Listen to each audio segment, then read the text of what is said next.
अपने आत्मा परमात्मा आकर बताया करते थे कि जिन धामों की आप पूजा करने जाते हो, इन धामों की कुछ कम से कम तुम स्थापना देखो कैसी हुई है। इन तीर्थों की ये स्थापना कैसी हुई, और फिर ध्यान से सोचो, विचार करो। आज बालक नहीं हो, आप शिक्षित हो, उनके इतिहास, उनकी जीवनी हमारे पास उपलब्ध है, उनको पुनः विचार करके ग्रहण करो, उनको त्याग दो। देखो जितने भी तीर्थ हैं, धाम हैं, और जितने भी ये पवित्र स्थल हैं, आदरणीय हैं, ये आदरणीय यादगारें हैं, लेकिन वहां जाने से मोक्ष नहीं हो सकता। आपको बहुत बार बताया है, परमात्मा भी आकर स्वयं बताया करते थे और कहा करते थे कि इन धामों पर जाने से आपका मोक्ष नहीं, उल्टा पाप और पाप प्राप्त और जीवन नाशी आपका होता है। आपको एक झलक दिखाते हैं ये तीर्थ कैसे बने जहां हम पूजने जाते हैं। देखिएगा एक पुस्तक, ये पुस्तक है हिमालय तीर्थ। ये पुस्तक है हिमालय तीर्थ, और ये हमारे शंकराचार्यों द्वारा दिए गए ज्ञान है, दिया गया ज्ञान है। ये है जेपी नबोरी, इसका प्रकाशक। ये देखिएगा हिमालय तीर्थ,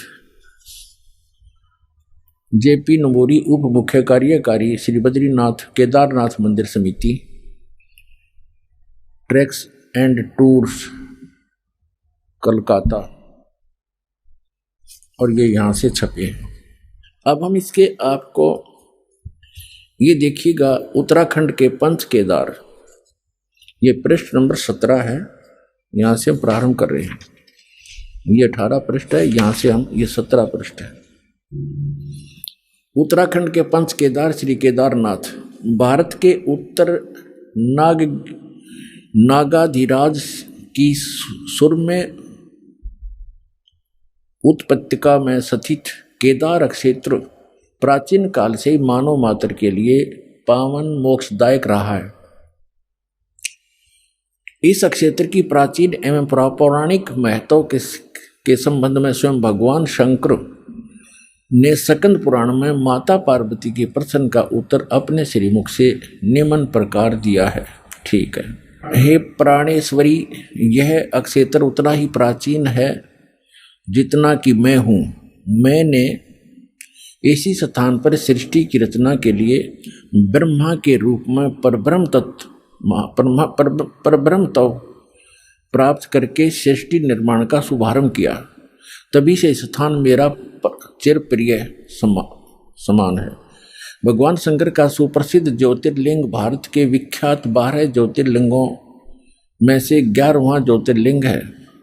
सुदूर उच्च हिमालय में समुद्र तल से 11,750 फीट की ऊंचाई पर श्री नर और नारायण ऋषि द्वारा प्रतिष्ठित है। पुराणों के अनुसार इस पुण्य फलदायी ज्योतिर्लिंग की स्थापना के संबंध में इसका इस प्रकार वर्णन, अनंत रत्नों के जनक अतिशय पवित्र केदार नामक अत्यंत शोभा से युक्त शिखर पर पूर्व काल में महातपस्वी अपने आत्माओं ये तीर्थ और ये धाम कैसे बने हैं, इसकी थोड़ी सी झलक दिखाएंगे, फिर दास मौखिक सुनाएगा, वो अच्छा समझ में आएगा। अब देखिएगा, अब हम 18 पृष्ठ पर आगे 17 पर पढ़ लिया। यहाँ पर पीछे से हमने पढ़ा है,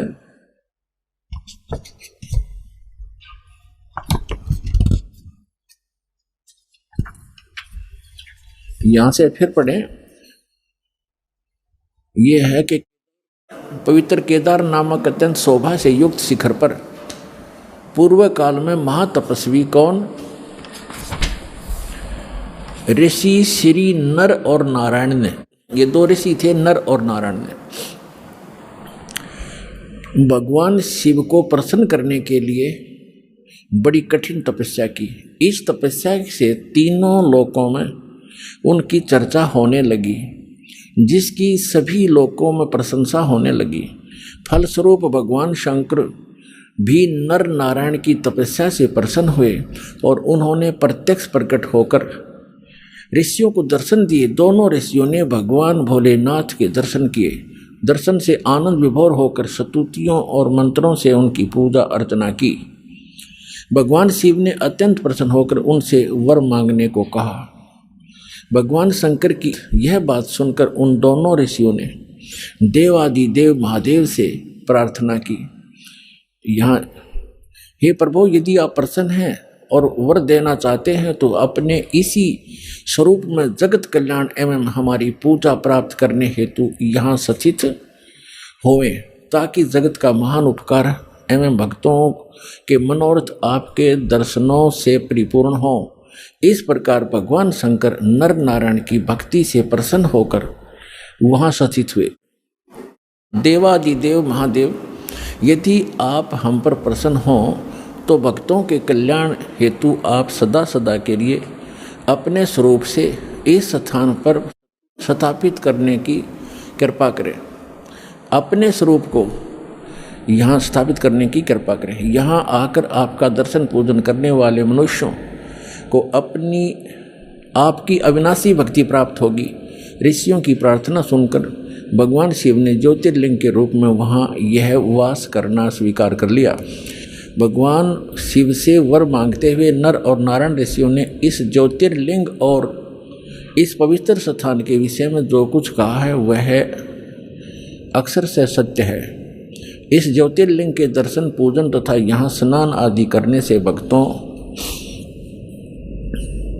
के लौकिक फलों की प्राप्ति के साथ साथ अचल शिव भक्ति और साथ ही मोक्ष की प्राप्ति भी सहज हो जाती है। हिमालय में केदार नामक पर्वत शिखर पर प्रतिष्ठित होने के कारण इस ज्योतिर्लिंग को श्री केदारेश्वर ज्योतिर्लिंग के नाम से जाना जाता है। केदार शब्द का शाब्दिक अर्थ है ऐसे स्थान से होता जहाँ दलदल एवं अति मात्रा में पानी हो। केदार क्षेत्र में यही स्थिति है, क्योंकि भगवान शंकर जलधारा प्रिय हैं।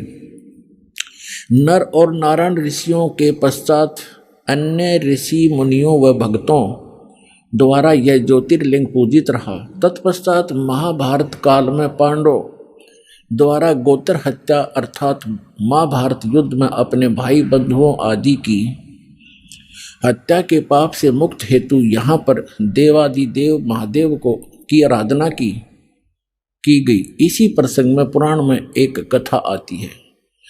अपने आत्मा पहले ये निष्कर्ष बताते, थोड़ा उसके आगे और शेष आपके पढ़ के सुनाऊंगा, क्योंकि वर्तमान में एक बहुत दुर्दांत घटना घटी है जिससे आत्मा रो रही है, दुखी है, क्योंकि वो भी हमारे एक तरह भटक रहे थे। परमात्मा के लिए वहां गए और वहां उनको क्या मिला सर्वविदित है, कहने की आवश्यकता नहीं। अब क्या बता रहे हैं कि नर और नारायण नाम के दो ऋषि वहां तपस्या करा करते उस दलदल में। केदार माने दलदल, और उनकी तपस्या से प्रसन्न होकर भगवान शिव आगे। तो पुण्यात्माओं, भगवान शिव कौन आगे? इस काल के जाल को कबीर भगवान ने आके समझाया है कि ये काल जो है, जैसे इसने गीता अध्याय नंबर 4 के श्लोक नंबर 5 और 9 में कहा कि अर्जुन, मेरे और तेरे बहुत जन्म हो लिए, तू नहीं जानता मैं जानता हूं, मेरे जन्म और कर्म अलौकिक हैं। और गीता अध्याय नंबर 7 के श्लोक नंबर 24 और 25 में इसने बताया है कि मैंने एक प्रतिज्ञा कर रखी है, मैं अपनी योग माया से छुपा रहता हूं, कभी भी किसी के सामने अपने वास्तविक रूप में स्पष्ट नहीं होता। मैं कभी किसी के सामने अपने वास्तविक रूप में नहीं आता। तो ये क्या करता है, जैसे कोई ऋषि साधना करता है, उसको किसी को विष्णु रूप में दर्शन दे देता है, अपने पुत्र विष्णु के रूप में, तो वो ऋषि विष्णु का उपासक बन जाता है, उसी का अनाउंसमेंट करने लग जाता है, उसी का ज्ञान प्रचार करता है कि सर्वेश्वर है, महेश्वर है, सबकी स्थिति पालन और सहार करने वाला यही है। और कोई ऋषि साधना, कोई भक्त साधना कर रहा है तो किसी को ब्रह्मा जी के रूप में दर्शन दे देता है, तो वो कहता है कि ये ब्रह्मा जी हमारे सामने रहते हैं देवता, यही भगवान है, सर्वशक्तिमान है। मैंने समाधि दशा में इसके दर्शन किए, ये छुपाई है अपने आप को। इससे उन ब्रह्मा जी और विष्णु जी को भ्रम हो जाता है कि हम ही सचमुच भगवान है। इसी कारण से शिवपुराण में प्रकरण आता है, विद्वेश्वर संहिता के अंदर। एक बार ब्रह्मा जी गए विष्णु जी के पास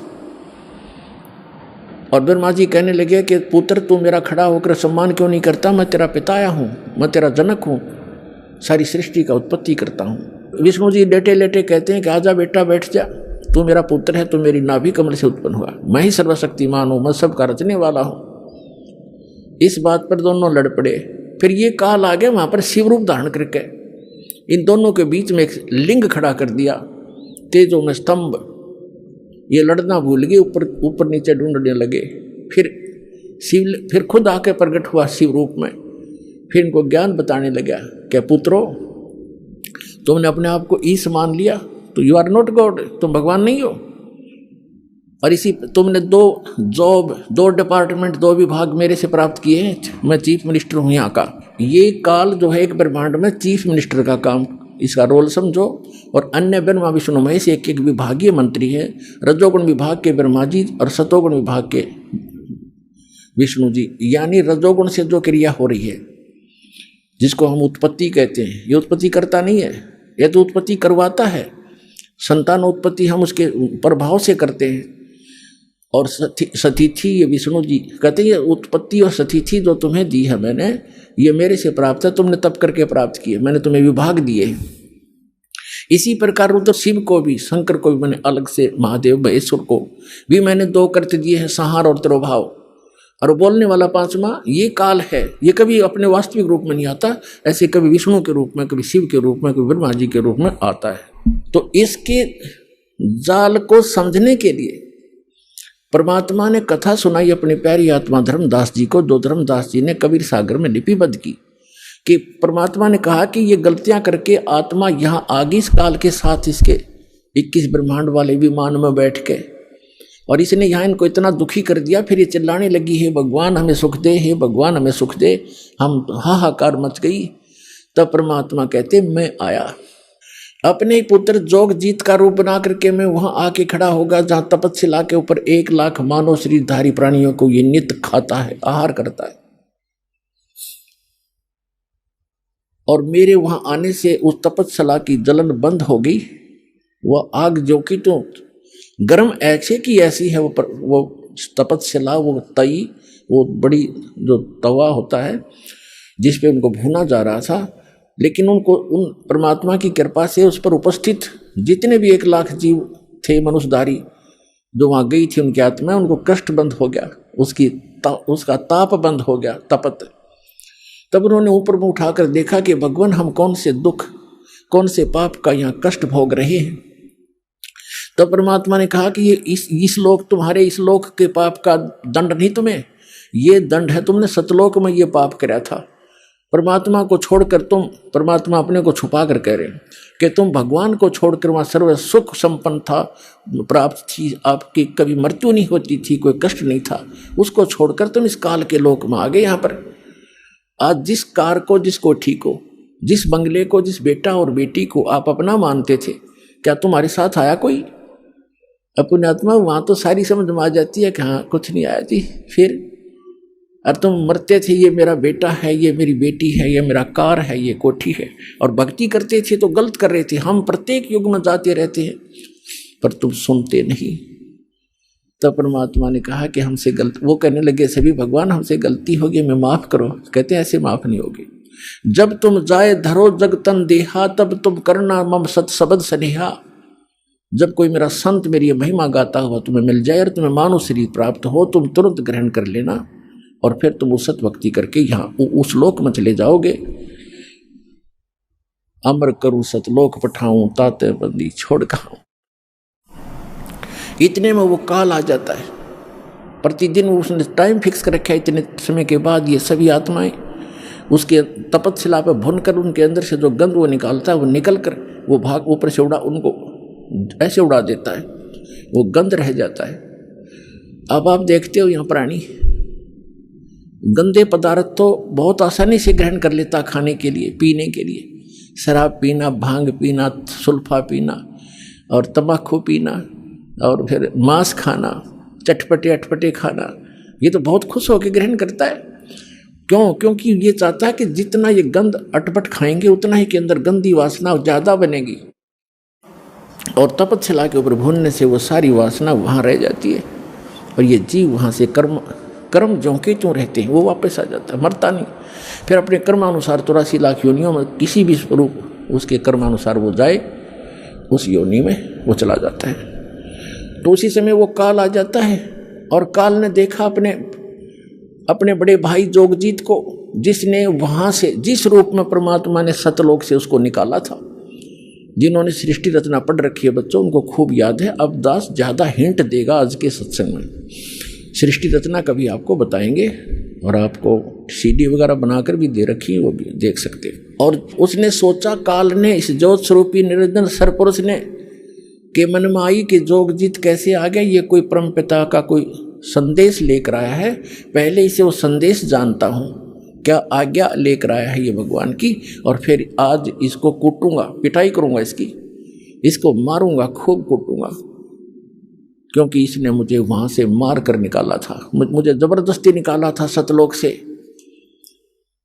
तो मुझे परमात्मा बताते हैं कि धर्मदास, मुझे देखकर काल भयंकर हो गया और पहले मुझसे कहा कि पहले जोगजीत कोई आज्ञा है भगवान की, परमात्मा की, पिता की, वह मुझे बता, और फिर जोगजीत तुझे छोड़ू नहीं गा, तूने मुझे वह मार कर निकाला था।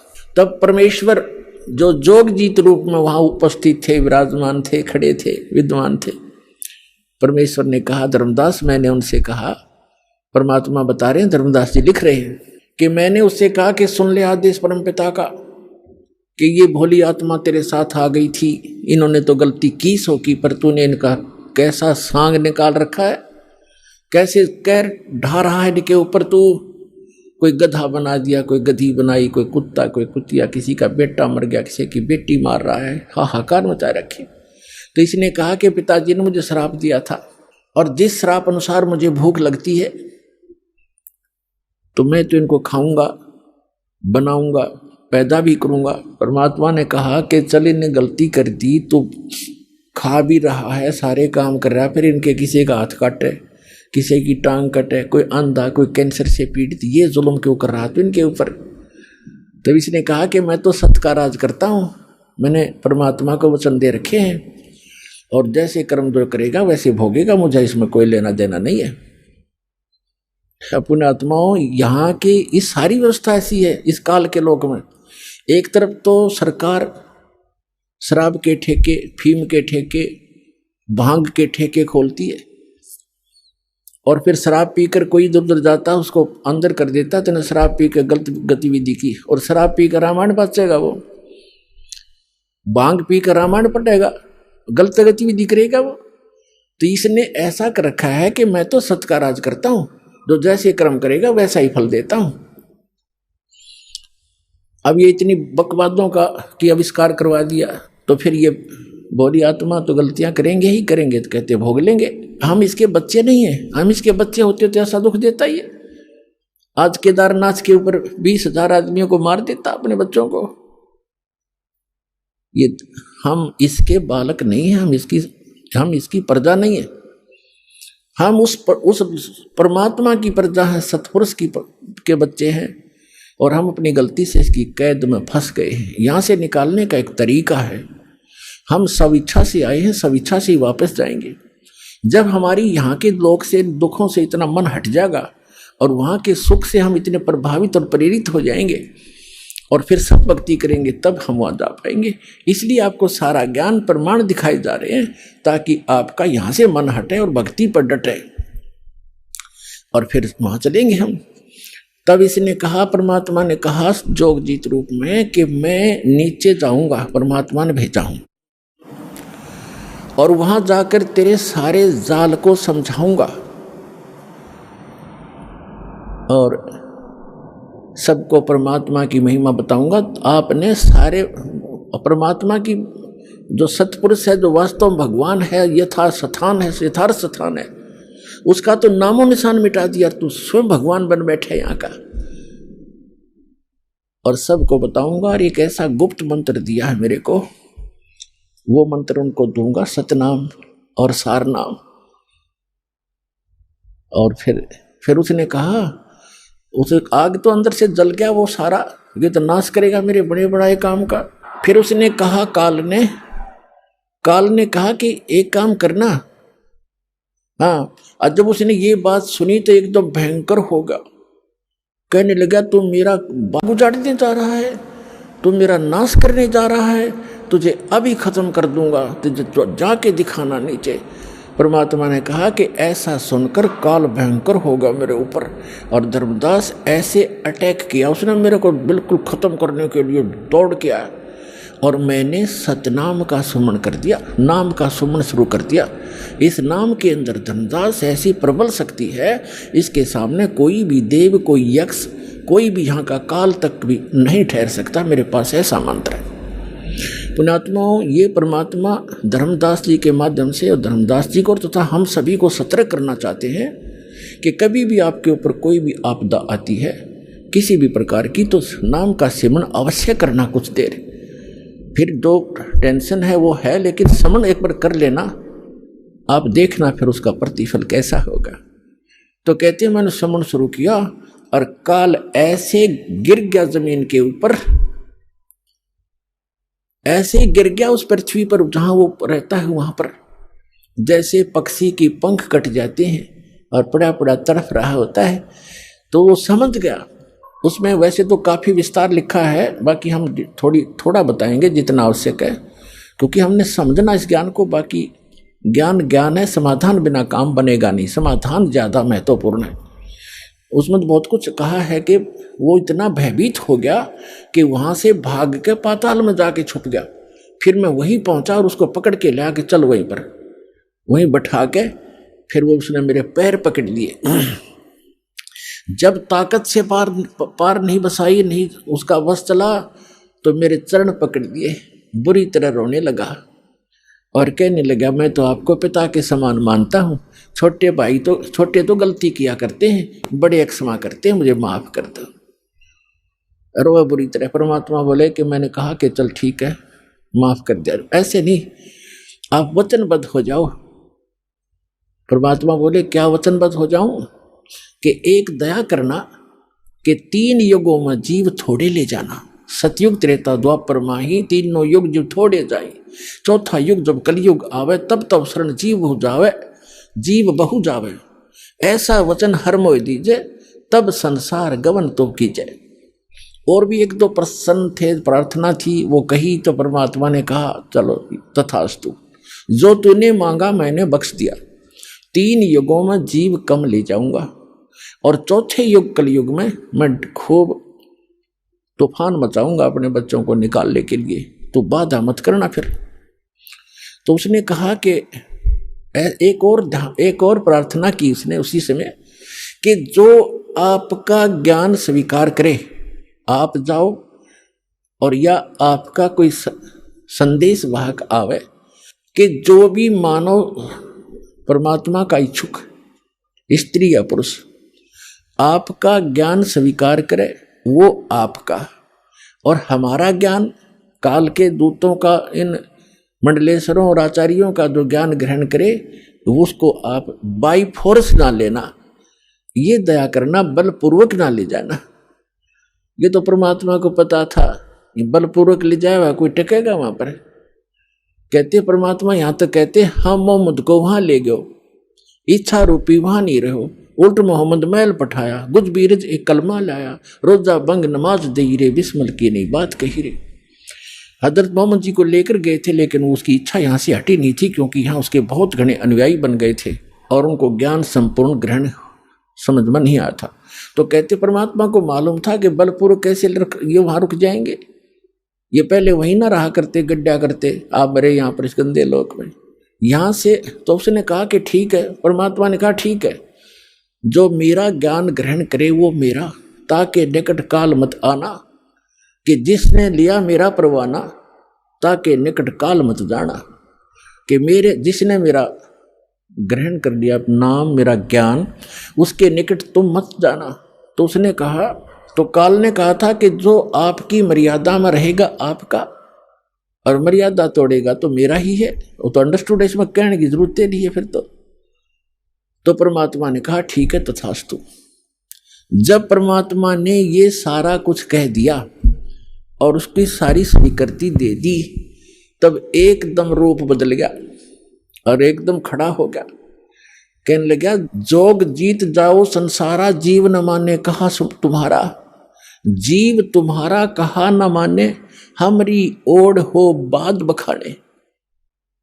मैंने उनको ऐसी उल्टी पट्टी चढ़ा दी कि सब मेरे ही ज्ञान को ग्रहण किए हुए हैं, और कलयुग में तो उनकी ऐसी हालत कर दूंगा कि किसी को भी भक्ति योग्य नहीं छोड़ूंगा। देवल धाम और तीर्थ पुजवाऊं, देव धाम इनकी पूजा करवाऊंगा, या विद जीवों को भरमाऊं। अपने आत्मा अभी परमात्मा का ज्ञान आपके ईव समझ में आवेगा। आज जो दास आपको समझाना चाहता है कि जैसे आज सबसे ताजा दुर्घटना और सबसे भयंकर आज तक की इन तीर्थ यात्रियों के लिए ये है कि केदारनाथ के दर्शनार्थ गए हुए इन बद्रीनाथ केदारनाथ के श्रद्धालुओं के ऊपर कितना कहर टूट गया, परिवार के परिवार नष्ट हो गए। इसलिए ये ज्ञान आज आपके समक्ष करना अनिवार्य हो गया, और अब ये सबको स्वीकार्य होगा। दास बहुत वर्षों से देख रहा है, कोई अमरनाथ पर जाते हुए कभी 2000 कभी 1500 बर्फानी तूफान के अंदर बहुत से मरते सुने गए। एक बार हरिद्वार के अंदर वो नीलकंठ के जो मंदिर है उसके ऊपर एक पर्वत पहाड़ का टुकड़ा टूट के गिर गया, वहाँ सारे मारे गए, वो नीलकंठ भी टूट गया। फिर वो टुकड़ा पत्थर का टुकड़ा जो भारी पहाड़ था, पत्थर बहुत भारी, उस रास्ते में लुढ़कना शुरू हो गया, जिससे यात्री ऊपर चढ़ रहे थे ऐसे ऐसे, और उधर से वो लुढ़कना शुरू हो गया। पीस दिए वहां से लेकर नीचे तक। और फिर वहां एक लक्ष्मण झूला है, गंगा के ऊपर एक पुल बना हुआ है। लोग कुछ जा रहे थे, फिर वहां से सुनकर कुछ बचे हुए, कोई इधर भाग रहा था, कोई इधर भाग रहा था, कोई पुल को पार करने की चेष्टा वापस कर रहा था। तो भीड़ में भगदड़ मच गई, और वापस भागने वाले कह रहे थे, किसी ने बताया कि पहाड़ टूट गया। तो वापस पुल पर भागने वालों ने सुन लिया कि पुल टूट गया जिस पर तुम फंसे हुए हो। तो उस भगदड़ में पुल के ऊपर भी सैकड़ों 400-500 व्यक्ति तो पुल पर मारे गए, और कुछ इस डर से कि पुल टूट गया तुम नीचे कूद जाओ, वो दरिया में गिर कर मर गए, गंगा में। 2500 व्यक्ति मरने की उसमें आशंका व्यक्त की गई थी। और नीलकंठ भी टूट गया जिसकी पूजा करने गए थे, और वही दशा आज हो रही है। तो ये सबसे बड़ी दुर्घटना मानी जाती थी। 2500 आदमी मर गए, और आज सब सीमाएं लांघ दी काल ने। उस केदारनाथ के धाम को स्थापित करवा कर कितना नाश करवा दिया। अब इसने स्थापित करवाया, वो अब बताएगा इसके अंदर दास ये कैसे क्या हुआ। और इससे पहले और भी घटनाएं हुई हैं, जैसे कुंभ का मेला हुआ था, आपको बहुत बार सुनाया है। कुंभ का पर्व वहां हरिद्वार में हुआ था, 25,000 आपस में लड़के मर गए थे। तो पुण्यात्मा इस ज्ञान को अब सुनेंगे। ये ठीक है, जो बेचारे चले गए, मर गए, मृत्यु को प्राप्त हुए, उनका बड़ा दुख है, हमें बहुत बड़ा दुख है हमारे को। लेकिन अब इसका विकल्प ये है जो दास बताना चाहता है। और स्वयं परमात्मा ने भी बहुत बार आकर ये ज्ञान देने की चेष्टा की, लेकिन इन स्वार्थी और अज्ञानी हमारे धर्म गुरुओं ने परमात्मा के इस यथार्थ ज्ञान को हम तक नहीं आने दिया, और जिसका खामियाना आज तक भोग रहे हम। पुण्यात्मा परमात्मा के ज्ञान को समझने के लिए आप जी ने थोड़ा सा धैर्य रखना पड़ेगा। इस सच्चे ज्ञान को सुनकर कई बेदक जाते हैं, तड़प जाते हैं और कहते हैं ये कैसा ज्ञान सुना रहा है, ये सब भ्रमित कर रहा है रामपाल। लेकिन पुण्यात्माओं, भ्रमित तो हम पहले बहुत हो चुके हैं। पुण्यात्माओं, परमात्मा की वाणी जो है थोड़ी सी पढ़ के सुनाएगा दास साहब को, जो कबीर सागर के अंदर लिपिबद्ध है। क्या बताया है? बहुविध जीवन कीन पुकारा, काल देत है कष्ट अपारा, यम का कष्ट सहा ना जाई, हे परमेश्वर तुम हो सहाई। आए जहां यम जीव सतावे है, काल निरंजन जीव नचावे। चटक पटक करें जीवता भाई, ठाड बहे पुनता हम जाई। कहते वहां जीवों ने तपशिला के ऊपर हाहाकार मचाई, पुकारने लगे बुरी तरह कि हमसे इस काल का कष्ट सहा नहीं जाता, भगवान आप कहाँ हो, परमात्मा हमें बचाइए। तब चटक मटक करें जीवता भाई, वो तपशिला पर जैसे बड़बूजा बुगड़े बुनता है, खील बुनता है, चावलों की पटक पटक होते हैं, वहां जीव ऐसे चटक पटक होकर के उनके अंदर से वासना निकालता है। चटक पटक जीव करें ता भाई, ठाड बहे ता पुन हम जाई। ठाडे वहां खड़े हो गए जाकर हम। मोहे देख जीव कीन पुकारा, हे साहेब हम लेहो उबारा। तब हम सत शब्द गोरावा, शब्द पुरुष शब्द से जीव तपत बुझावा। यम से छुड़ा ले वो तुम स्वामी, दया करो प्रभु अंतर्यामी। हमको काल से छुड़ा लो मेरे दाता, हे दाता हम पर दया करो। तब मैं जीवन कहा समझाई, जोर करूं तो मेरा वचन नसाई। इसने वचन लिया था कि जबरदस्ती करके बलपूर्वक ना ले जाना जीवों को। तो परमात्मा कहती है अगर यदि मैं जबरदस्ती बलपूर्वक तुम्हें ले जा तो सकता हूं, 1 सेकंड में इसके सारे किस ब्रह्मांड को समेट सकता हूं, लेकिन जोर करूं तो मेरा वचन नसाई। क्या बताते हैं? जब तुम जाय धरो जग नर देहा, तब तुम करियो शब्द स्नेहा। पुरुष नाम सुमरण सैदाना, बीरा सार गहो परवाना। मेरा ये दो सार नाम प्राप्त कर लेना, इतना धैर्य रखना, उस ज्ञान को सुनना। दे दरो सत शब्द समाई, तब हम सतलोक ले जाई। मानव शरीर प्राण प्राप्त करके जब तुम ये सत शब्द सतनाम प्राप्त करोगे, तब मैं तुम्हें सतलोक ले जाऊंगा। जहां आशा ता बासा होई, मन कर्म वचन सुमरियो सोई। जहां आशा ता बासा होई। जैसे आप अंतिम समय में इस दृढ़ ज्ञान के आधार से इस भक्ति तो कर ही रहे हो, आप भक्ति का धन तो आपका संग्रहित हो ही रहा है। अब जैसे एक व्यक्ति बता रहा था कि मेरी जो थी पेंशन नहीं मिल रही थी मुझे, और वो गलती से डिपॉजिट हो ही रही थी, वो किसी मिसलेनियस में जाती रही, 6 महीने की इकट्ठी होगी। मैं सोचूं मेरे कुछ मिल नहीं रहा, फिर एप्लीकेशन लगाई तो वो सारी इकट्ठी आकर मिल गई। तो पुण्यात्माओं ऐसी ही है, आपको पता भी नहीं लग रहा है कि आप क्या कर रहे हैं और आपकी कैसी संग्रहित हो रही है कमाई। तो ये आपको ना दिखाई दे रही तो भी ये संग्रहित हो रही है, लेकिन अंत में यदि आपका दिल यहां से नहीं हटा की तक संपत्ति, बेटा बेटी में, कार कोठी में आपकी आस्था रहेगी तो दोबारा यही रह जाओगे। ठीक है, यहाँ आप बहुत बड़े बड़े जिसको आप सुख मानते हो वो डले फिर ढोना शुरू कर दोगे। क्या करोगे? शिवलोक में जाओगे, क्योंकि आपको शिव जी का मंत्र दिया जाता है जो अमोघ मंत्र है, जिससे ये प्रभावित होते हैं। जैसे बहुत बार बताया है, ये अन्य मंत्रों से कोई लाभ नहीं होगा, जो यथार्थ मंत्रों से ही ये लाभ मिलता है। जैसे एक भैंसा होता है और उसको कोई भैंसा भैंसा करता रहे, वो कोई परवाह नहीं करता, वैसा है। और हम बोल भी रहे हैं, और उसको एक बार एक विशेष शब्द है उसको करते हैं हुर्र, वो एकदम ऐसे देखता है और चारों तरफ सतर्क हो जाता है। उसकी अट्रैक्शन है उसके ऊपर, उसके विवश है, वश है उसके। ऐसे ही ये मंत्र जो दास आपको देता है। इन मंत्रों से आपको लाभ होगा। तो शिवलोक में चले जाओगे, शिव जी की सत साधना कर रहे हो, विष्णु जी की साधना कर रहे हो, विष्णु लोक में चले जाओगे। यदि यहीं रह गए तो ऐसे अन्य देवताओं की समझो, ब्रह्मलोक की साधना भी आप कर रहे हो ब्रह्म की, वहां चले जाओगे ब्रह्मलोक में। और फिर हजारों युगों के बाद सारी पुण्य कमाई खत्म करके फिर पटकेगा आपको पृथ्वी पर। यहां राजा भी बन जाओगे, रानी भी बन जाओगे, और फिर चारों खानी में जाओगे, गधे और गधी भी बन जाओगे। वह पूंजी नाश होने पर बैटरी डिस्चार्ज हो जाएगी और फिर आप इसी सत्र में आ जाओगे जो आज खड़े हो।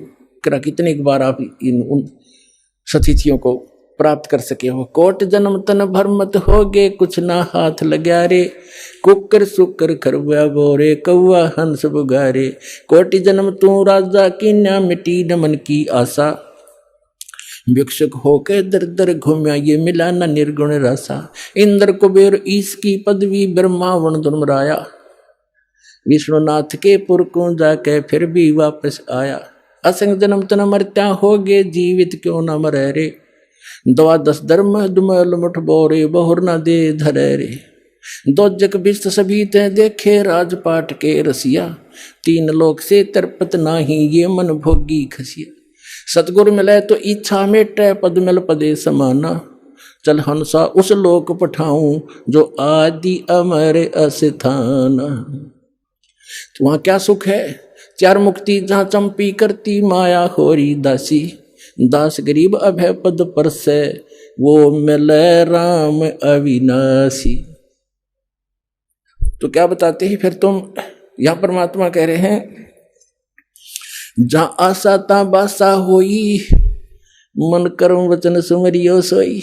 जहां आशा होगी अंत समय में, जैसे गीता अध्याय नंबर 8 के श्लोक नंबर 6 में कहा है कि जहां जिस भाव से भावित व्यक्ति अंत समय में रहता है, उसी भाव को, उसी इष्ट को प्राप्त हो जाता है।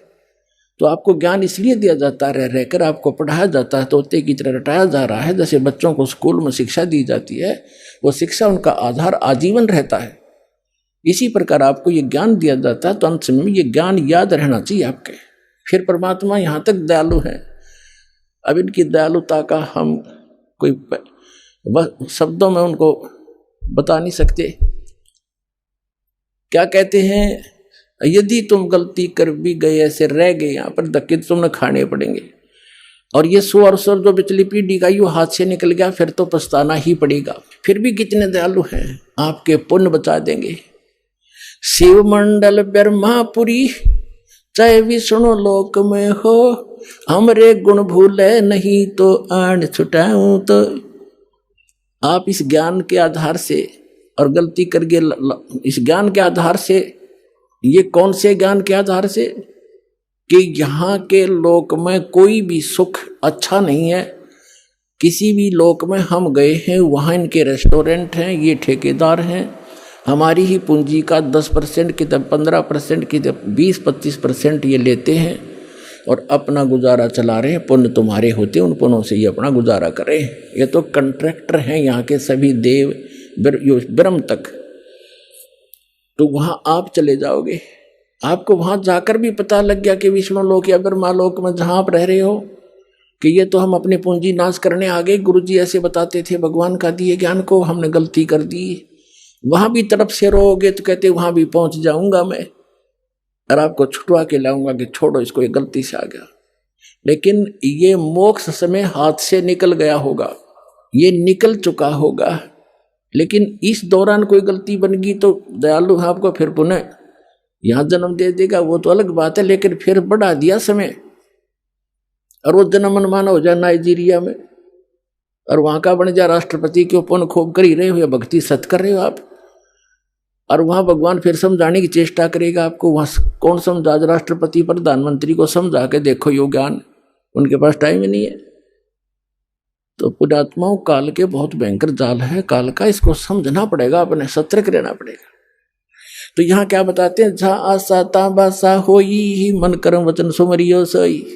उन जीवों को बता रहे भगवान, कहे जीव सुन पुरुष पुराना, नर देह धरो बेसरो नहीं ज्ञान। अब वहां तन्यो कहें जी हमने देख लिया, सारा जाल समझ में आ गया। हे पुराना पुरुष, आदि परमेश्वर, हे सनातन परमात्मा, हे असली भगवान, हे रियल गॉड।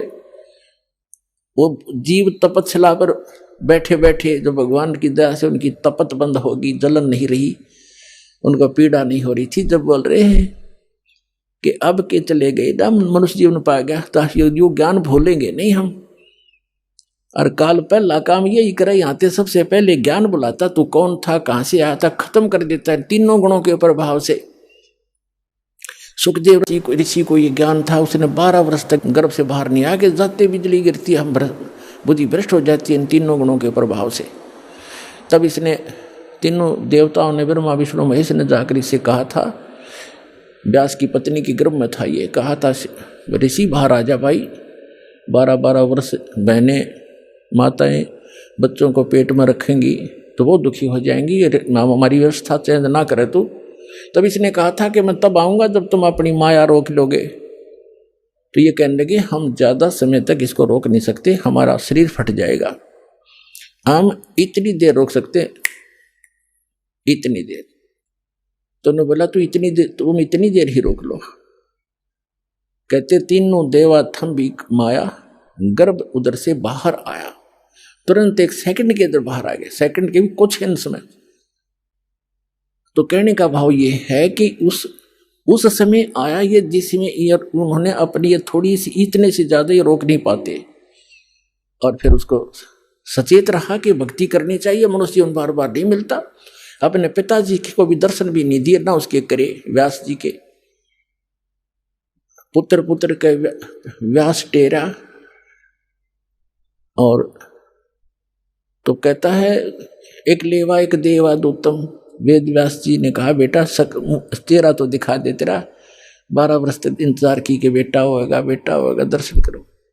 तब इसने कहा था कि एक लेवा एक देवा दूतम, को किसी का पिता नहीं पूतम, रण संबंध जुड़ा एक ठाठा अंश में से 12 बार। ऋषि जी ना जाने कितनी बार मैं तेरा बाप हो लिया, ना जाने कितनी बार तू मेरा बाप हो लिया, ये तो भयंकर समस्या है, इसका समाधान करूंगा।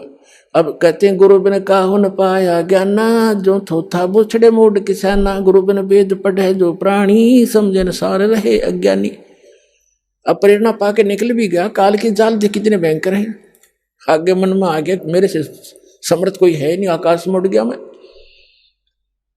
फिर इसकी दुर्गति कर रखी थी, फिर परमात्मा ने दया बख्शी, इसकी सद्बुद्धि लाई ठिकाने कि गुरु बना, राजा जनक जी से उपदेश लिया, और फिर तब थोड़ा बहुत राहत मिली जो इसी लोक की थी। और सतलोक की तो बात ही छोड़ दो, वो तो अब समय आया है तो दास पर रजा करिए, आपके ऊपर मेहर किया, आपका जन्म मनुष्य का है, स्त्री या पुरुष का, अब इसका लाभ उठाओ पुण्यात्मा।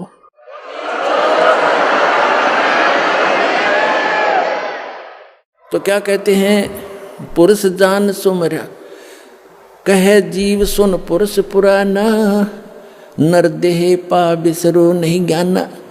हे परमात्मा, हे आदि पुरुष, हे पुराना पुरुष, सुन लो, अब मनुष्य जीवन पा करके हम कभी भी परमात्मा की सत भक्ति और ये ज्ञान नहीं भूलेंगे, हम भ्रमित नहीं होंगे। फिर क्या बताते हैं, पुरुष जान सुमरा जमराई, वेद पुराण कहे समझाई। कहते हमने भगवान जान के इस काल ब्रह्म की पूजा की, वहां जाकर समझ में आई भगवान के ज्ञान से। और वेद पुराणों में जो भी हमें ज्ञान मिला, वेद और पुराणों के आधार से हमने इस ब्रह्म की साधना, काल की साधना की। पुरुष जान, पुरुष माने परमात्मा, जान सुमराई यमराई, यमराई माने यम काल, यम राजा। सुर नर मुनिजन वेद पुराण कहे मति एहा, निराकार से की जय नेहा। के सभी वेदों और पुराणों के ज्ञाता हमें यही बताते रहे, ज्ञाता माने जाने वाले, ज्ञाता थे नहीं, वो कथित ज्ञाता थे, कि निराकार की भक्ति करो। सुर नर मुनिजन 33 करोड़ी, बंधे सभी काल की डोरी। ताके मते हम कीन हम आशा, अब हमें चीन पड़ा यम फांसा। उसके उन बताए हुए लोक वेद दंत कथा के आधार से हमने ये आशा ला रखी थी। या के मते सुर नर मुनिजन 33 करोड़ी, बंधे सभी काल की डोरी। वो भी इसी की पूजा कर रहे हैं। और ताके मते उन्हीं के विचारों से कीन हम आशा, अब हमें चीन पड़ा यम फांसा, काल की फांसी अब समझ में आई हमारे। सुनो जीव यम छल यम केरा, ये यम फंद कीन गनेरा, काल अनेक कीनो, काल जाद अनेक कीनो, जीव कारण ठाठ हो, और वेद शास्त्र पुराण स्मृति ये सभी रोके बाट हो। काल कहते हैं वेद शास्त्र और पुराण स्मृति अंत रोके बाट हो, अंत में ये सभी आपका रास्ता रोके बैठे, इस आधार से आप मोक्ष नहीं प्राप्त कर सकते। जीव पड़े सब काल के, जीव पड़े बस काल के, और काल कराल पर चंडी, सत नाम चीन्हे बिना ये जन्म जन्म भव दंड। आगे फिर क्या बताते हैं, धर्मदास पूछो जो मोही, युग युग कथा कहूं मैं तो ही, जब ही पुरुष आज्ञा की ना, जीवन काज पृथ्वी पग दीना, यही प्रमाण तभी कर परिणाम तभी पग धारा, पहुंचे जाए धर्म दरबारा, प्रथम चले जीव के काजा, पुरुष प्रताप शीश पर साजा। अपने आप को छुपाकर भगवान कह रहे हैं कि धर्मदास मैं परमात्मा की आज्ञा पाकर के यहां आया, आवत देख मिले धर्म अन्यायी, ये काल अन्यायी मुझे आता देखकर मिला, तिन पुनः हमसे राड बढ़ाई, इसने मेरे साथ झगड़ा ठाना जब मैं यहां आ रहा था, मोकू देख काल डिग आवा, मेरे निकट आ गया, और महाक्रोध बोले अतुरावा, क्रोधित होकर और मेरे से ऐसे बोला, जोग जीत यहां क्यों आयो, सो तुम हमको वचन सुनाओ, के तुम हमको मारन आए, पुरुष वचन सो मोहे सुनाओ, के तुम हमको मारन आयो, जो पुरुष वचन हो मोहे सुनाओ। तो परमात्मा का कोई वचन आदेश लेकर आया, मुझे बताओ, या तुम मुझे मारने आया है कि यहां से भी निकालने आया है मुझको। कबीर परमात्मा कहते हैं, तासो किन सुनो अन्यायी, जीव काज में जाऊं संसार सिधाई, जीवन के तुम बहुत भुलावा, बार बार जीवों को सतावा, पुरुष भेद तुम गुप्त कर रखा, अपनी महिमा प्रगट बाखा। कहते तुमने पुरुष यानी परमात्मा का भेद तो कति गुप्त कर दिया और अपने आप को भगवान सिद्ध कर लिया। तपस्या पर जीव जराऊ, जार बार निज स्वाद कराऊ। इस तपस्या पर जीवों को जलाता है, इनको जला और फूक कर अपना स्वाद करता है। तुम अस कष्ट जीवन के दीना, ताते पुरुष मोय आज्ञा दीना, जीव चिताए लोक ले जाऊं, काल कष्ट से जीव बचाऊं। इसलिए परमात्मा ने मुझे आज्ञा दी है, यहाँ उसके बच्चे बहुत दुखी हो रहे हैं और इनको चिता कर, इनको सतर्क करके ज्ञान देकर यहाँ से निकालूंगा।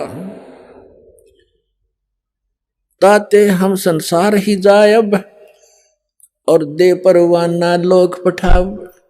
इसलिए मैं संसार में जा रहा हूं, उनको सत मंत्र देकर सतलोक भेज दूंगा। अमर करूं सतलोक पठाऊं, ताते बंदी छोड़ कहाऊं, बंदी छोड़ हमारा नामम, अजर अमर है अस्थिर ठामम। कहते हैं ताते हम संसार ही जायब, दे परवाना लोक पठायब। यह सुन काल भयंकर भय हो, हमको त्रास दिखाए न लगी हो। ये सुनकर काल भयंकर हो गया और मुझे त्रास दिखाने लगा। काल कहता है, 70 युग हम सेवा कीनी, राज पृथ्वी मोको दीनी। राज पुरुष ने मोको दीना, ये 70 युग मैंने तपस्या की और परमात्मा ने मुझे ये लोक दिया है। मैंने कोई नाच गाकर नहीं प्राप्त किया, अपनी तपस्या से प्राप्त किया है, भगवान ने दिया है। और तू यहां कैसे आ गया? 70 युग हम सेवा कीनी, ये राज बढ़ाई पुरुष मोह दीनी। फिर 64 युग सेवा ठायो, अष्टखंड पुरुष मोहि देव। तब तुम मार निकारा मोहे, जोग जीत ना छोड़ू तो है। कहते वहां से तूने हमें मार पीट कर भगा दिया था किसी ब्रह्मांड समेत सतलोक से, अब आप मेरे लोक में क्यों आ गए, मैं तुझे नहीं छोड़ूंगा। परमात्मा क्या कहते हैं कबीर साहब, जब तब हम कहो सुनो धर्मराया, हम तो मेरे डर नहीं डराया, तेरे डर से मुझे कोई डर नहीं है। हम कह तेज पुरुष बल आही, अरे काल तब डर मोहे नाही। मेरे पास परमात्मा की दी हुई शक्ति है, तेरा मेरे ऊपर कोई असर नहीं होगा। पुरुष प्रताप सुमरते ही बारा, शब्द अंग ते काल ही सारा। धर्मदास जी को करें मैंने सिमरण किया परमात्मा के दिए हुए उस मंत्र का, और काल को के अंग को कंडम कर दिया, उसके शरीर को कंडम कर दिया। तत्क्षण दृष्टि ताई पघेरा, श्याम लाट बह होते ही केरा। जब मैंने सिमरण किया ना, धर्मदास जी से कह रहे हैं परमात्मा कबीर जी कि मैंने सतनाम का और सौर नाम का सुमरण किया ना, काल का असली चेहरा सामने आ गया। काला काला माथा, काला शरीर, ओछा माथा, टेढ़ा सा माथा इसका, भयंकर सा। कैसे तत्क्षण दृष्टि ता पर हेरा, श्याम लाट बहोती केरा। पंख घात जैसे होए पखेरू, ऐसे काल मही पर हेरू। जैसे पक्षी की पंख कट जाती हैं, ऐसे वो काल पृथ्वी के ऊपर गिर गया। और करे क्रोध कुछ नहीं बसाई, तब पुन परे चरण अंतर आई। मेरे ऊपर बड़ा बड़ा क्रोध कर रहा है, जैसे पक्षी की पंख कट जाते हैं, फिर मेरे चरणों को आके पकड़ लिया। कहे निरंजन सुनो हो ज्ञानी, करो विनती तो हे सो। जान बंधु विरोध कीनो, घाट बही अब मोहे सो। अब कहते हैं तत्वदर्शी संत रूप में आए हुए जोगजीत, अब मैं आपसे एक विनती करता हूँ, मेरे से घाट यानी घटिया कर्म हो गया आपके साथ विरोध करने का। जान बंधु विरोध की ना, घाट बही अब मोहे सो। मैंने आपको भाई जान के आपके साथ तू मैं कर दी, मेरे से गलती होगी। पुरुष सम अब तो है जानो, नहीं दूजी भावना। तुम बड़े सर्वज्ञ साहिब, अक्षमा छतर तनावना। अब मैं तो आपको भगवान के पुरुष के तुल्य मानता हूँ, और आप तो अक्षमा के सागर हो। तुम हो करो बख्शीश पुरुष दीन, दस राज हम, और षोडश में तुम ईश ज्ञानी पुरुष सो एक सम। कि आप तो सबसे बड़े भाई हो, हमारे 16 के 16 में, उन 16 में आप बड़े हो, और मुझे माफ कर दो, मैं तो आपको भगवान परमात्मा समान ही मानता हूँ, पिता के समान। धर्मराय अश्विनती ठानी, मैं सेवक द्वितीय नहीं जानी। दयावंत तुम साहेब दाता, एति कृपा करो हे ताता। अब मैं आपको थोड़ा सा वो सुनाऊंगा, क्योंकि आज प्रसंग है कि केदारनाथ ये क्यों कैसे बने, यह प्रसंग बीच में रह जाएगा, जो आज जरूरी है। जनता के हरदम ये समावे भी वहाँ सर्वनाश हो चुका है। थोड़ा सा बता के फिर आगे कथा सुनाता हूँ। कहते हैं फिर काल ने क्या कहा, सतयुग त्रेता द्वापर माही, तीनों युग जीव थोड़े जाही। चौथा युग जब कल युग आवे, तब तो शरण जीव बहु जावे। ऐसा वचन हर मोह दीजे, तब संसार गमन तुम कीजे। कबीर साहब परमात्मा कहते हैं, विनती तोर लीनी मैं जानी, मोह के उठगे काल अभिमानी। जस विनती तुम मोह संग कीनी, सो हम बख्श मैं तो हे दीनी। चौथा युग जब कल युग आवे, तब हम अपना अंश पठावे। चौथा युग जब कलयुग होगा, कहते हैं वहां अपना अंश भेजेंगे। ये दास भेज रखा पुणात्मा, आज ये याद रख लियो, जब थोड़ी सी भी समझ में आ जाती।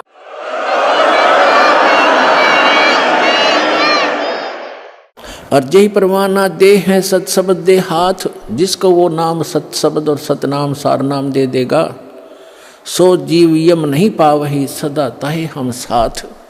परमात्मा कहते हैं जो मेरे उस दास से नाम ले लेगा, फिर वो उसको काल छेड़ नहीं सकता, प्रत्येक के साथ रहूंगा मैं उस बच्चों के। जी ही परवाना दे है सत शब्द दे हाथ, जिसको वो सत शब्द देगा उसके। और सो जीव यम नहीं पावे, काल नहीं पा सकता, सदा ताही हम साथ, उसके हम सदा साथ रहेंगे। अब काल क्या कहता है, हे साहेब तुम पंथ चलावो, जीव उभार लोक ले जाओ। वहां जाकर के आप करोगे ना ऐसा। अब ये क्या कहता है, पंथ एक तुम आप चलाओ, जीवों को सतलोक पठाओ। आप तो एक पंथ चलाओगे, परमात्मा ने कहा कि आगे बताएंगे। और काल कहता आप एक पंथ चलाओगे, यथार्थ पंथ, और इससे जीवों को मोक्ष कराओगे। और फिर मैं क्या करूंगा उस समय? कहता है 12 पंथ करूं मैं साजा, नाम तुम्हारा ले करूं आवाजा।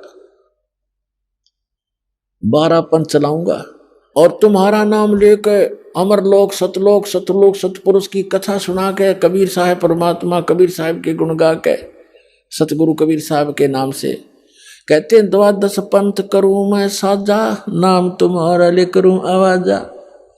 12 पंथ नाम जो ले ही, वो मेरे मुख में आन समोई। और अनेक पंथ चलाऊं, या विद जीवों को भरमाऊं।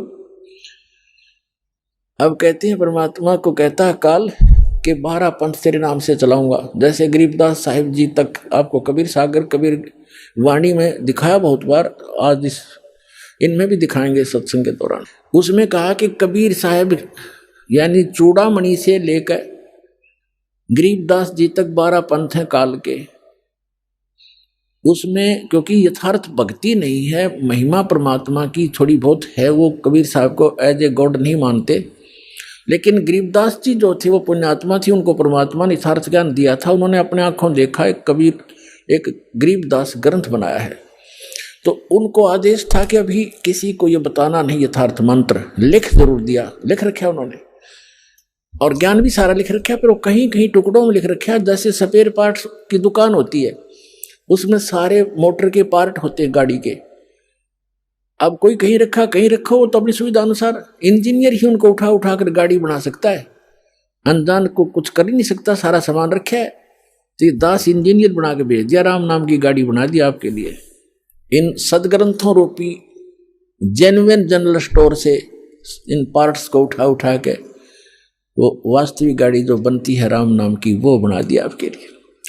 अब क्या बताते हैं, जाओ कहते हैं 12 पंथ करूं मैं साजा, नाम तुम्हारा ले करूं आवाजा। 12 यम संसार पठाऊं, नाम तुम्हारे पंथ चलाऊं। ये 12 काल के अपने दूत भेजूंगा, इनके मुखिया होंगे।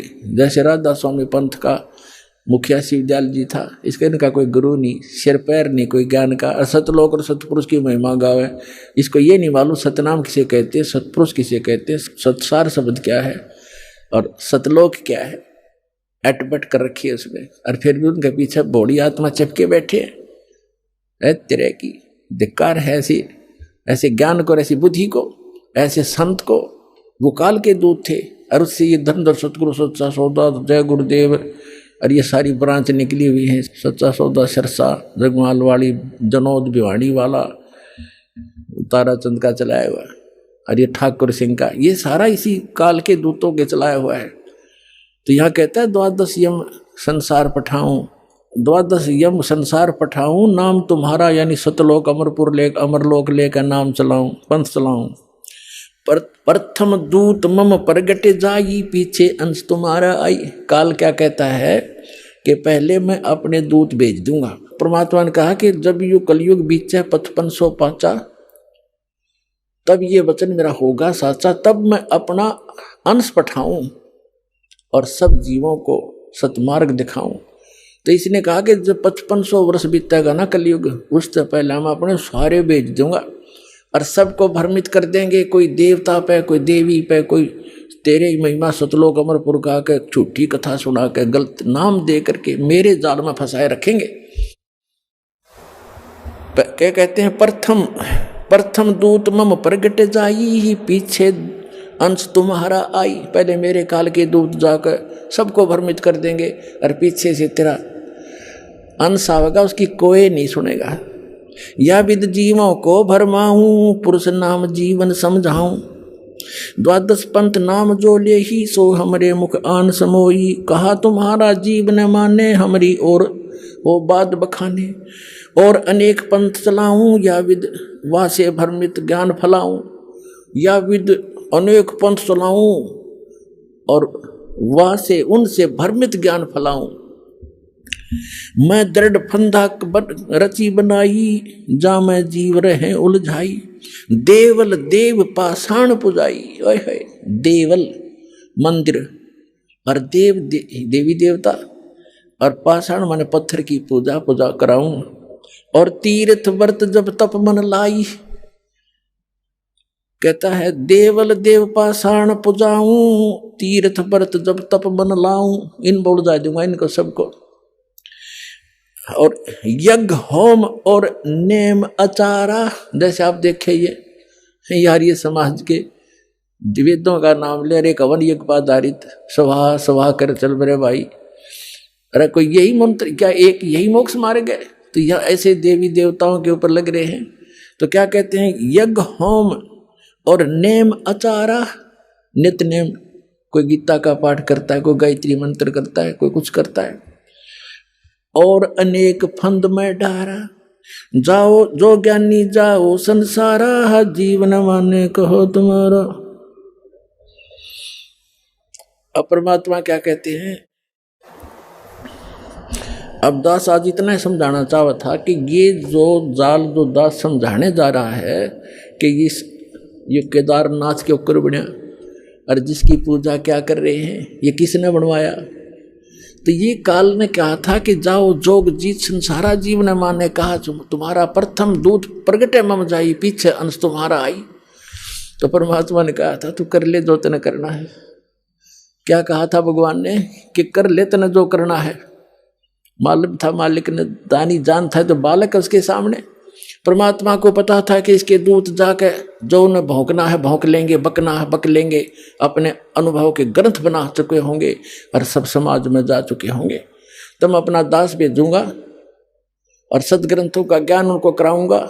उस समय परमात्मा ने कहा था कलयुग का 5500 वर्ष जब बीत जाएगा कलयुग, उस समय ये विज्ञान फैलाऊंगा अपनी आत्माओं। ये 5505 1997 में पूरा होता है कलयुग। उसके बाद ये इलेक्ट्रॉनिक मीडिया और सारे ये CD DVD ये जब चलने लगे, उससे पहले कख भी नहीं था। इसलिए परमात्मा ने कहा था कि मेरा बच्चा जब जाएगा पीछे तो सब सदग्रंथों को रूबरू करेगा और उनके काल के दूतों के बनाए हुए अनुभव उनके पास होंगे, लिखे हुए होंगे। ओरिजिनल और डुप्लीकेट नोट को दिखाएगा सामने सामने करके, मेरे बच्चे मुझे समझ जाएंगे, 1 मिनट में छोड़कर मेरे पास आ जाएंगे, उनका कल्याण होगा।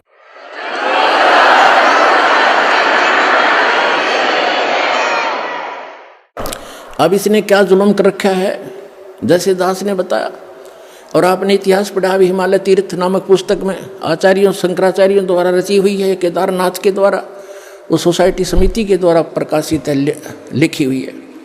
इसमें कहा कि नारायण एक नर और नारायण नाम के 2 भगत थे और वो तपस्या कर रहे थे शिव जी की। वो करें किसकी थे, वो कर ही रहे थे, भक्ति आके खड़ा हो गया। यूं काल आ गया शिव रूप धारण करके और उनके मन में प्रेरणा कर दी।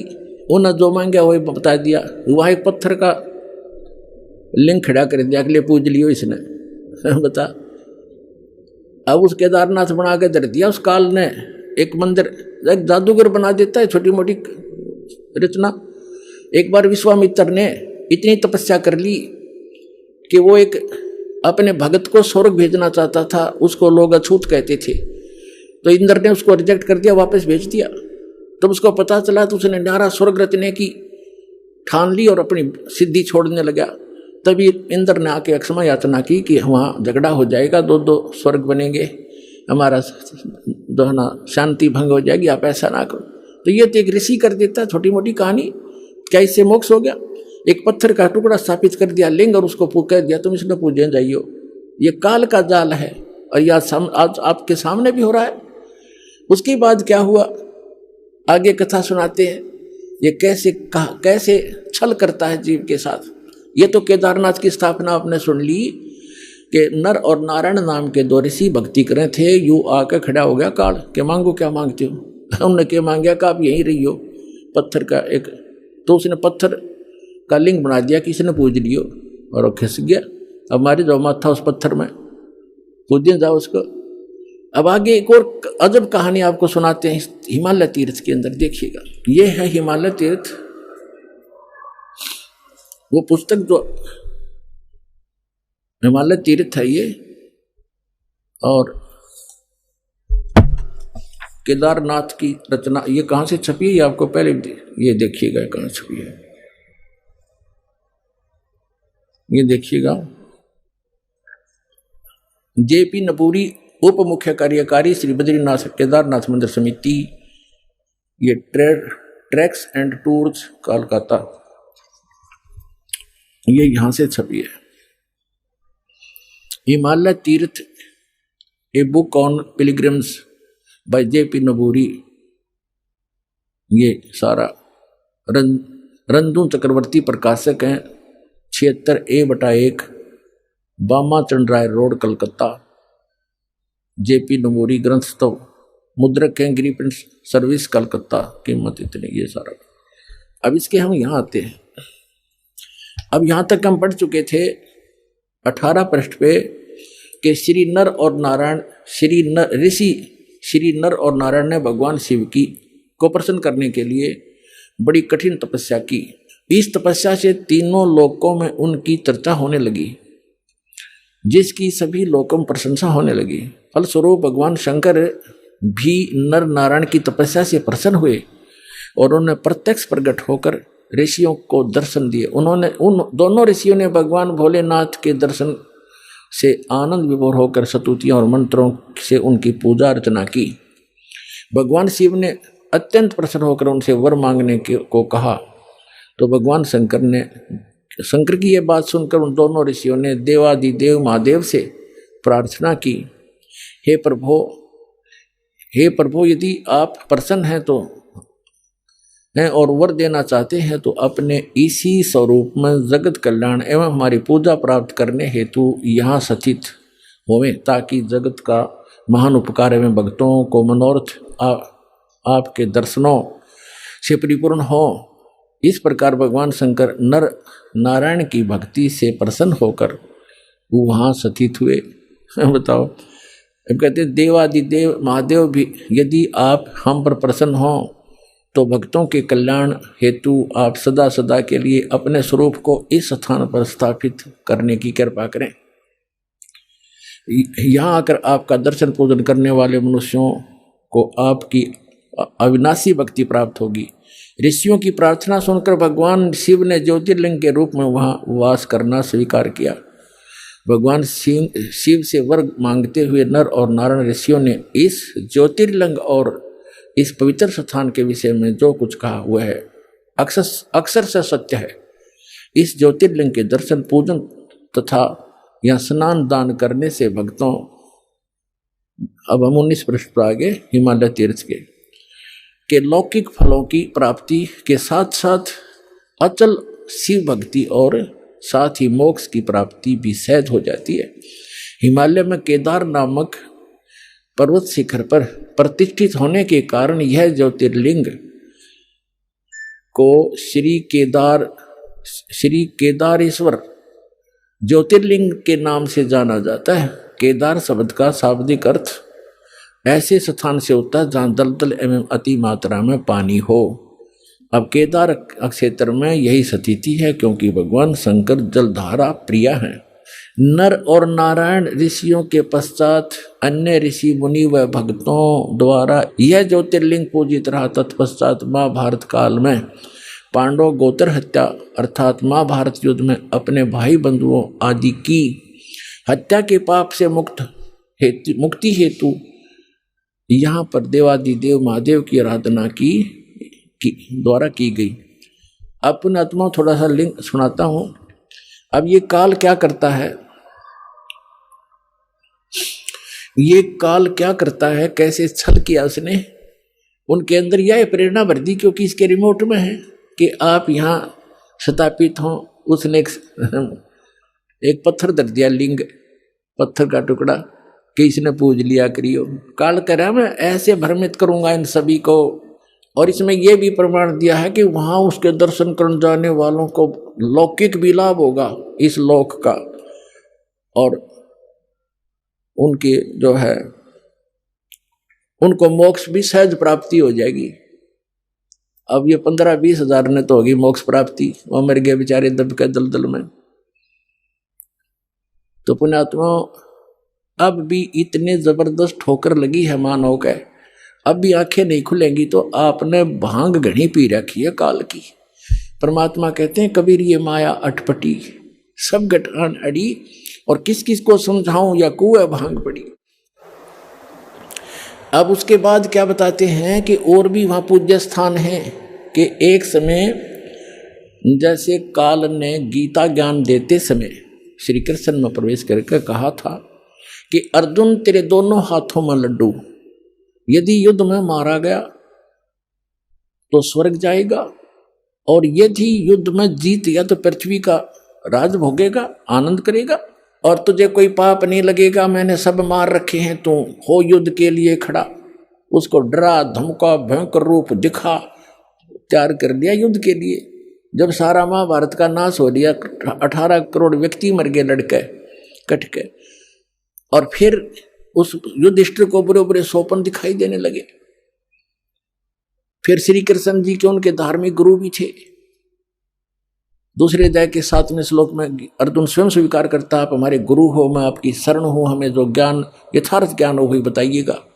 अब से जब श्री कृष्ण जी के अंदर काल नहीं था, जब दोबारा उनसे समाधान पूछने गए कि भाई कोई ऐसी क्यों, भाई की स्थिति क्यों होगी ऐसी, तब उन्होंने बताया कि तुमने जो महाभारत में, श्री कृष्ण जी ने बताया कि जो तुमने महाभारत में बंदूकघात किए थे, सेना मारी थी, वो दुख, वो पाप तुम्हें दुखी कर रहा है, उसके लिए यज्ञ करो। और वो सारा कुछ कर लिया। फिर क्या कहा, श्री कृष्ण जी की भी मृत्यु होगी, उसे एक तीर मार दिया था एक शिकारी ने भगवान श्री कृष्ण के पैर में। तब ये सभी पांडव वहां गए। तब श्री कृष्ण जी ने कहा कि तुम मेरे शिष्य हो और मेरे रिलेटिव भी हो, मेरी एक बात सुन लेना कि तुम सभी जाकर के हिमालय में जाकर गल जाना, वहां तपस्या करना, जब तक अंत ना हो तुम्हारे शरीर का, तुम्हारे पाप नाश हो जाएंगे जो तुमने महाभारत में किए थे, बंदूकघात किया था। तब अर्जुन के मन में शंका आई कि पहले तो जब गीता ज्ञान दे रहे थे भगवान, आप कह रहे थे आपको कोई पाप नहीं लगेगा, फिर दूसरी बार जब हम भाई के समाधान के लिए आपके पास आए थे, इनको भयंकर सौपन आते हैं, सिर कटे हुए धड़ दिखाई देते हैं, हाहाकार मची दिखाई देती है, इसको सौपन में ये दुखी होकर बैठ जाता है। तब आपने कहा था कि आपके ऊपर महाभारत में किए पापों का, उन हत्याओं का पाप है, यज्ञ करो। हमने यज्ञ भी कर ली। आज फिर आप कह रहे हो कि आपके ऊपर बंदूकघात का वो पाप है, हिमालय में जाकर के तपस्या करके गल मरो। भगवान आपने ये क्या किया हमारे साथ। तब श्री कृष्ण जी ने कहा कि अर्जुन, ये सूक्ष्म वेद में लिखा है कि मुझे नहीं मालूम मैंने गीता ज्ञान दाता देते समय क्या कहा था, लेकिन अब मैं जो बता रहा हूं ये करना पड़ेगा तुम्हें, और कोई विकल्प नहीं। इतना कह के प्राण त्याग गए। राज को अपने पोते को देकर परीक्षित को वो सारे के सारे वहां पहुंच गए जहां दास कथा दिखाने चाहता है। परमात्मा कहते हैं सूक्ष्म वेद में कि 5 पांडव गड़े हिमालय और 18 सोनी खा गया काल। 18 सोनी को खा गया काल। अरे 5 पांडव गड़े हिमालय, वहां जाके गड़ मरे हुए थे, और उन खा गया काल, पाप इनके सिर पर जर दिया, और देखा कि जाके फिर इनका और नाश करवा दिया। वो क्या करवाया, अब पढ़ के सुनाता हूं। ये हम पढ़ रहे हैं हिमालय तीर्थ पुस्तक, इसके 18 पृष्ठ पे। ये हिमालय तीर्थ पुस्तक, इसके 18 पृष्ठ पे हम पढ़ रहे हैं। आगे ये क्या है, ये प्रकरण पहले मौखिक सुनाऊंगा, आसानी से समझ में आएगा जो पढ़ा जाएगा। इसमें क्या कहा है कि एक समय जब ये 5 पांडव और द्रौपदी सहित वहां और कुंती सहित हिमालय में तपस्या कर रहे थे, तो क्या किया कि ये भगवान शिव आगे एक भैंस, दूध वाली भैंस का रूप बना के, और भीम ने देखा क्या अच्छी मोटी लेवटी वाली भैंस है और दूध वाली होगी, इसने पकड़ जाऊं, दूध दाद पी लिया करेंगे। वो उसकी तरफ भागा तो वो काल समा गया पृथ्वी में। समाते समाते उसका बैक पोर्शन रह गया, पिछला हिस्सा। कहते बली महाबली भीम ने पकड़ दिया नो चक्कस जबरदस्त, और गाड़ दिए पंजे, बोला वही रुक गया वो, फिर वो पत्थर का बन गया। आकाशवाणी हुई कि इसकी पूजा किया करो। बता, भैंस के टट्टी पेशाब के पोर्शन की पूजा ला दिए फिर हुआ। तरह के अब दिखाता हूं आप। ये देखिएगा, ये हिमालय तीर्थ पुस्तक हम पढ़ रहे हैं और यहां हम 18 पृष्ठ 19 पृष्ठ पर आ गए। अब इसके हिमालय तीर्थ और 19 पृष्ठ पे हम यहां पढ़ते पढ़ते आ चुके थे। नर और नारायण ऋषि, यहां क्या लिखा है, इस ज्योतिर्लिंग के दर्शन पूजन तथा यहां स्नान दान करने से भक्तों के लौकिक फलों की प्राप्ति होती है। लौकिक फलों की प्राप्ति के साथ साथ जो अचल शिव भक्ति और साथ ही मोक्ष की प्राप्ति भी सहज हो जाती है। जैसे आई भोगी 15,000 20,000 जैसे टीवी पर आ रहा था, वह व्यक्ति वहां केदारनाथ मंदिर के आसपास मर गए, उसके हजारों तो उसके मंदिर के अंदर ही मर गए और उसके परिसर में मंदिर का पता नहीं, एक वो शिवलिंग खड़ा है न, बस उसको छू कर पानी उतर गया। तो शिवलिंग तो बच गया, बाकी सारे मर गए जो पुजारी थे। अब यहाँ देखिएगा तो क्या कहते हैं कि वहां जाने वालों को मोक्ष भी सहज में प्राप्त हो जाता है और लौकिक सुख भी होते।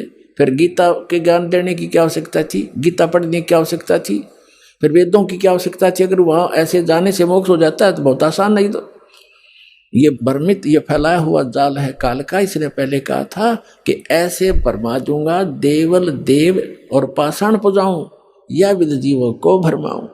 जाओ जोग जीत संसारा जीव न माने, कहा तुम्हारा जीव तुम्हारा कहा न माने।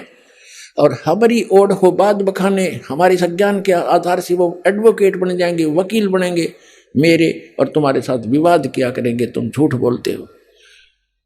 तो परमात्मा ने कहा था एक बार वो टाइम आने दे मेरा, और बिजली पिड्डी की जो ठीक मन रखी है उसने ठीक ना आने दे, फिर देखूंगा तेरे सारे ज्ञान और तेरे सारे समाधान फेल कर दूंगा, अपने बच्चों को अपना ज्ञान समझाऊंगा। अब जो दास आपको समझाना चाहता है, अब आगे इसमें एक और क्या पूज्य है वहां पर वो दिखाता हूं। ये देखिएगा, हिमालय तीर्थ 19 पृष्ठ पे हम पुस्तक पे आ गए हैं। ये क्या बताते हैं, इसी प्रसंग में पुराणों में एक कथा आती है, हम यहां फिर से पढ़ते हैं। तत्पश्चात महाभारत काल में पांडवों द्वारा गोत्र हत्या अर्थात महाभारत युद्ध में अपने भाई बंधुओं आदि की हत्या के पाप से मुक्ति हेतु यहाँ पर देवादिदेव महादेव की आराधना की पांडवों द्वारा की गई। इसी प्रसंग में पुराणों में एक कथा आती है। भगवान वेदव्यास जी की आज्ञा से पांडव केदार क्षेत्र में आए। भगवान महिष यानी भैंस का रूप धारण करके केदार अंचल में घूमन फिरन लग गया, विचरण करने लगे। भीम ने भगवान शिव को मायावी महिष के रूप में पहचान लिया।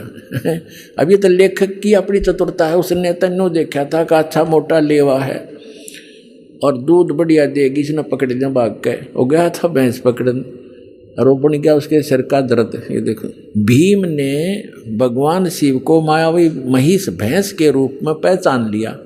वे ऐसा जानकर भगवान शिव महिष रूप में पृथ्वी में समा ही रहे थे कि महाबली भीम ने दौड़कर उनका पिछला भाग पकड़ लिया। पांडवों की भक्ति से एवं विश्वास को देखकर भगवान शिव ने उन्हें साक्षात दर्शन दिए। आ गया काल प्रकट हो गया फिर। और गोत्र हत्या गुरु हत्या पाप के फलस्वरूप प्रायश्चित के रूप में भीम द्वारा पकड़े गए पृष्ठभाग की पूजा अर्चना का आदेश देकर वहां से अंतर्ध्यान हो गए। पृष्ठभाग ने शिला रूप धारण किया, पत्थर बन गई, फिर वो पिछला भाग जो पांडवों द्वारा पूजित हुआ वह तब से आज तक पूजित है। पुण्यात्मा देखो, अब ये है वो एक केदार उन्मत यो भी है जो भैंस की पिछला टिट्टी पेशाब का पोर्शन बाकी रह गया, वो पत्थर बन गया।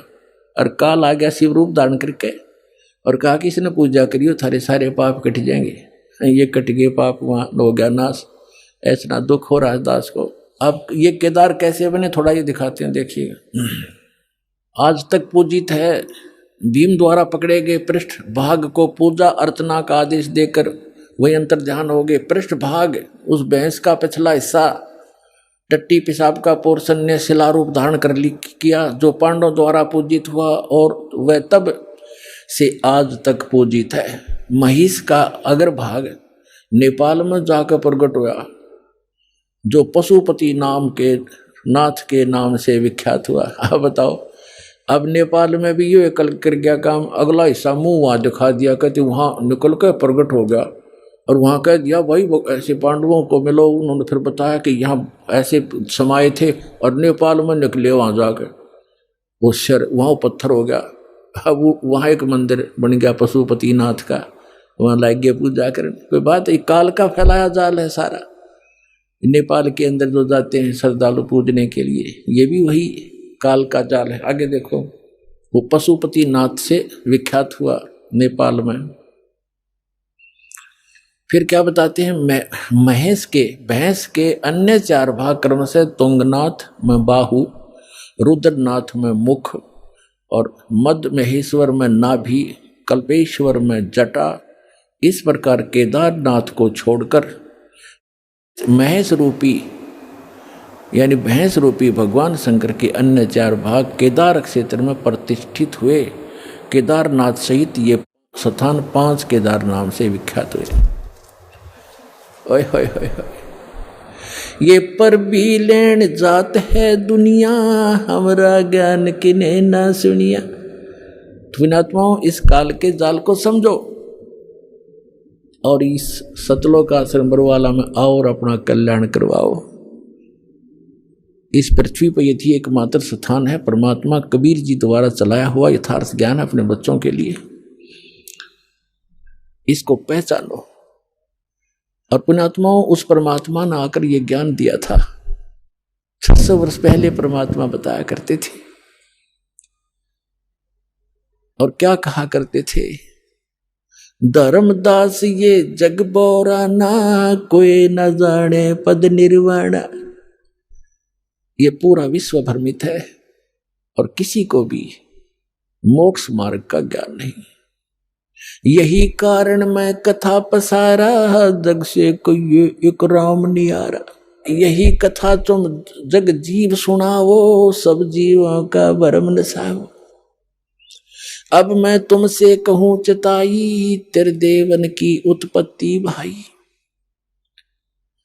ज्ञानी सुने सो हृदय लगाई, मूर्ख सुने तो गम नहीं पाई। परमात्मा कहता है कि मैं जो कथा तुम्हें सुना रहा हूं तो लिख रहा है, लिखते जाना, सुनते भी रहना।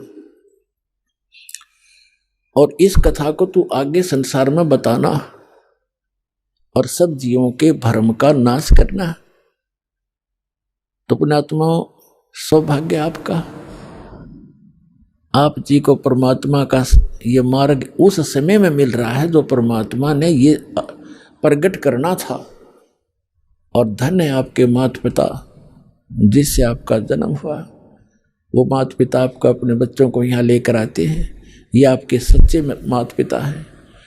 और आज जो आप अपने बच्चों को, माता पिता को, भाई बहनों को कितना प्यार करते हो, तो ये प्यार तो आपका रह नहीं सकता यदि उस गलत साधना में लगे रहे। तो इस साधना से आप सत भक्ति करोगे और भले ही आप धीरे धीरे यहाँ से चलते जाओगे, शरीर छोड़ छोड़ जाओगे, तो सतलोक में पहुँचोगे। वहाँ जाकर के जैसे परिवार आपका यहाँ बन गया, ऐसे धीरे धीरे ऐसे ही वहाँ बन जाएगा। और फिर वो इतने बच्चे प्यारे लगा करेंगे, इससे भी अच्छे लगेंगे। वहाँ इतना सुंदर शरीर होगा, अच्छा व्यवहार होगा, शिष्टाचार न्यारा है, वहाँ कोई किसी चीज़ का भाव नहीं। अब तो कितना ही प्यारा बेटा और बेटी हो, बेटी को तो पिता ब्याह के पढ़ाई करके छोड़ेगा क्योंकि यहाँ का नियम है, फिर अपनी कहाँ हुई।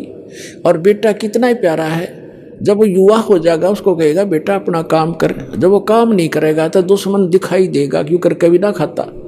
तो प्यार भी रुड़ता फिर अपना। और 6 महीने बालक बीमार हो जा, 1 वर्ष बेटा बीमार हो जा, बेटी हो जा, माता पिता खुद कहने लग जाते हैं भगवान इसकी माटी संगवा ले, घना दुखी हो गए।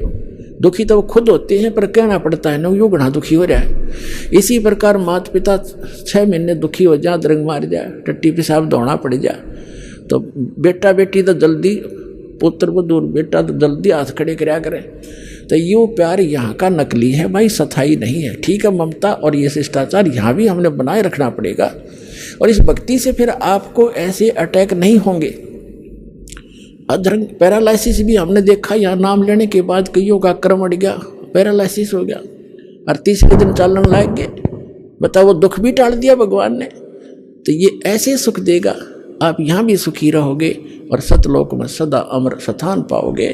परमात्मा कहते हैं, गरीबदास जी ने कहा कि सतगुरु आए दया करी, ऐसे दीन दयाले, बंदी छोड़ वृत्तास का जठ अग्नि प्रतिपाले। अमर करूं, खुद कहते हैं भगवान, अमर करूं सतलोक ले जाऊं, तात बंदी छोड़ कहाऊं। बंदी छोड़ हमारा नामम, अदर अमर हमारा अस्थिर ठामम। हमारा अदर अमर स्थान है। ए स्वामी सृष्टा में सृष्टि हमार तीरे, दास गरीब अदर रहूं, अवगत सत कबीर।